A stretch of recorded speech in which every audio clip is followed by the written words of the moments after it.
Oi pessoal, tudo jóia? Espero que todos estejam bem. O objetivo desse vídeo é ser um complemento à nossa aula, né? Para a gente manter o nosso cronograma e conseguir trabalhar com uma certa riqueza de detalhes alguns conteúdos. Então, o que é esse bloquinho que vocês estão vendo aí? Eu selecionei alguns exercícios da página 164 a 168. A gente ainda vai ter a aula para repassar alguns conceitos, mas isso daqui vai ser para depois dessa aula. Então, essa parte aqui vai ser aplicação exclusiva de exercícios, né? Alguns conceitos eu vou acabar trabalhando aqui mesmo para ajudar vocês a relembrarem, não é nada demais. Primeiro conceito que a gente vai trabalhar aqui, como que a gente vai aplicar a primeira lei de Mendel, como que a gente vai aplicar o princípio da probabilidade, como que a gente vai utilizar o quadro de Punnett e os heredogramas, né? Essa primeira parte, então, é bem tranquila. Aí está aparecendo para vocês os exercícios que eu selecionei, né? Todos entre as páginas que estão citadas aí também. Vou procurar usar os espaços para resolver os exercícios junto com vocês. Também tem meus rascunhos aqui. Vou fazer a leitura dos exercícios que estão selecionados, então eu recomendo para vocês pegar a apostila, acompanhar a leitura junto comigo. À medida que a gente for lendo as questões, vocês podem pausando o vídeo, vocês podem voltando, vocês podem também entrar em contato para ver se alguma coisa não ficou legal, se alguma coisa carece de uma explicação mais detalhada. Sem perder tempo, então, vamos relembrar umas coisinhas básicas. A gente está trabalhando aqui com o princípio da probabilidade, a gente geralmente utiliza aquele quadro de Punnett, que a gente conhece como chiqueirinho, que aqui já está colocado um exemplo mais tranquilo. A gente tem o quadro, que é esse chiqueirinho, ou jogo da velha, né? Vários professores usam esse nome, mas o nome correto é quadro de Punnett. Nesse quadro aqui, a gente vê o indivíduo masculino, o indivíduo feminino, a gente vê os genes que compõem ele, ou eu posso também chamar de gametas, não está errado. Quando eu junto os dois genes ou os dois gametas, eu vou ter o meu genótipo. E sempre dentro desse quadro aqui, eu quero saber o genótipo da prole. Vamos tirar isso daqui. Outra coisa que a gente vai trabalhar também são os heredogramas. Os heredogramas a gente precisa relembrar de alguns pontinhos aqui. Esses pontinhos são muito simples. Primeiro, símbolo que indica feminino é dado pelo círculo aqui, enquanto o símbolo que indica masculino é dado pelo quadrado. Quando a gente vê uma linha horizontal unindo os dois, a gente observa o casamento entre eles. Caso esse casamento seja consanguíneo, eles sejam parentes, a gente observa essas duas linhas na horizontal. Por que é interessante identificar o casamento consanguíneo? Fato, né? Isso daí já é um fato genético que o casamento entre parentes, vamos colocar o casamento entre irmãos para ficar mais fácil de contextualizar. Os genes são muito parecidos, vai ter uma seleção de genes recessivos muito grande. Essa seleção de genes recessivos, além do normal, né, além da normalidade num casamento que não tenha grau de parentesco, num casamento ao acaso, vai aumentar as chances de desenvolver mutações. E a gente vai observar algumas doenças genéticas, algumas aberrações cromossômicas ligadas ao casamento consanguíneo. Então, por isso que alguns heredogramas, essas duas linhas aqui, vão influenciar na resposta. Quando a gente está analisando um heredograma, a gente observa que existe uma característica em evidência. A gente não sabe se a característica é dominante ou recessiva até analisar a questão, mas a gente sabe que a característica em evidência sempre vai ter o círculo ou quadrado pintado, evidenciando que tem alguma coisa que vai ser analisada. Mas não aparece só esses dois símbolos. Vou puxar aqui para o lado. Aparece também o losango. O losango indica que não existe sexo definido até o presente momento para a prole. Se caso esse losango aparecer com um traço cortando ele, significa aborto. Aparece justamente no losango porque se eu não sei o sexo da criança, pode ser que aconteça um aborto com ela. É claro, não existe essa correlação direta, mas uma vez que eu sei o sexo da criança, a chance de aborto é um pouco menor, mas lembrando, trazendo aqui só para a realidade do heredograma. E para finalizar, a gente tem a presença de gêmeos. No caso de gêmeos dizigóticos, que são gêmeos que não são geneticamente iguais, a gente vai observar essa linha aqui formando um triângulo unindo eles, só que na base aqui eles estão separados, diferente desse outro aqui. Uma outra coisa para a gente evidenciar que é interessante, que os gêmeos dizigóticos podem ser de sexos diferentes, podem ser de sexos iguais e diferentes. No caso dos gêmeos monozigóticos, a gente tem esse traço aqui embaixo, e também é interessante ressaltar que gêmeos monozigóticos vão ter o mesmo sexo obrigatoriamente, menina, menina ou menino, menino. A gente deu uma relembrada aqui, então vamos começar a fazer os exercícios. A gente vai começar pelo exercício 2 da sala, página 164. Eu vou ler aqui com vocês, eu estou com a apostila aqui embaixo, a gente vai destrinchar a questão. A doença de Alzheimer, DA, descrita pelo neuropatologista Alzheimer, é uma afecção neurodegenerativa, progressiva e irreversível, de aparecimento insidioso. Insidioso é traiçoeiro, que acarreta a perda da memória e diversos distúrbios cognitivos. Em geral, a DA de acometimento tardio de incidência em torno de 60 anos de idade ocorre de forma esporádica, enquanto que a DA de acometimento precoce, com incidência em torno de 40 anos, apresenta recorrência familiar, e diversos agentes etiológicos como fatores abióticos. Esse abiótico aqui já vai fazer diferença para responder a questão, então eu já recomendo que sublinhe ele. Fatores abióticos, nesse contexto da genética, diferente do contexto da ecologia, significa fatores ambientais que vão interferir no fenótipo. Então, quer dizer que fatores ambientais interferem no aparecimento dessa doença, seja antes ou seja depois, né? Seja no sentido de retardar ou de aparecer precocemente. O heredograma a seguir revela uma família em que há indivíduos afetados pela DA. Então, vocês estão analisando aí também, aparece o heredograma, daí agora aqui embaixo vem a pergunta. Considerando o texto e heredograma, assinale a alternativa correta. O que eu sempre falo para os meus alunos quando a gente está resolvendo exercício de heredograma? Primeira coisa que a gente tem que fazer é procurar uma prole diferente da progênese. Como assim, professor? Eu vou colocar esses dois aqui. Essa bolinha quadradinha, indicando então que é um casamento entre eles. A gente pode desenhar uma linha aqui na horizontal para indicar. O que pode acontecer? Eu vou observar um filho que seja... Deixa eu escolher um aqui.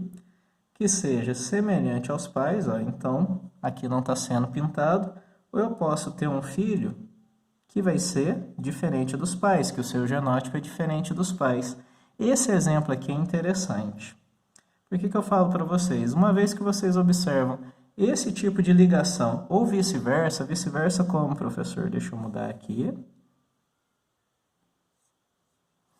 Se eu observar assim, ou observar assim, tanto pintado quanto não pintado, vocês estão percebendo que o filho é diferente dos pais? Ó? Então, se eu mudar aqui de novo, ó, nos dois casos, o filho é diferente dos pais. O que isso indica? Isso indica que o filho vai ser recessivo. Vamos pegar o exemplo aqui, para não perder muito tempo. Esse macete aqui vale para todas as questões, mas vamos aplicar esse macete direto na questão. Eu quero que vocês olhem o indivíduo 2. Professor, 2? Olha, tem as indicações aqui na horizontal que isso indica as gerações. Então, aqui eu tenho geração 1, geração 2, geração 3, apresentada aqui em algarismos romanos. Eu vou olhar na geração 2, eu estou vendo o indivíduo 1 e o indivíduo 2. Eles são, respectivamente, desse jeito aqui. E eles tiveram 2 filhos. Um filho sem estar pintado, e o outro filho aqui estando pintado, né? Mas o que importa para a gente é só esse filho aqui, essa filha no caso, que é indicado por 3,1. A partir do momento que eu vejo que a filha é diferente dos pais, é um indicativo que a filha é recessiva. Aí você fala, por quê, professor? Vamos pegar um quadrinho de Punnett e vamos confirmar. Aqui eu tenho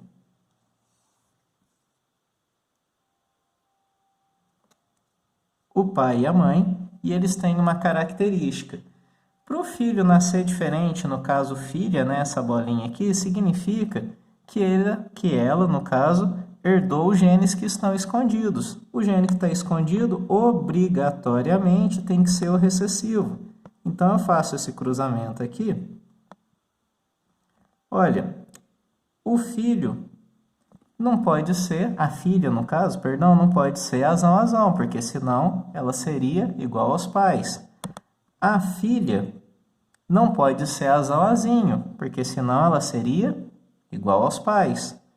Mesma coisa aqui embaixo. Então, obrigatoriamente, essa filha vai ser azinho. Ela é diferente dos pais. E isso independente da questão. Eu só tenho que observar. Deixa eu tirar aqui. Eu só tenho que observar. Deixa eu alinhar isso daqui também. Se o filho ou a filha é diferente dos pais.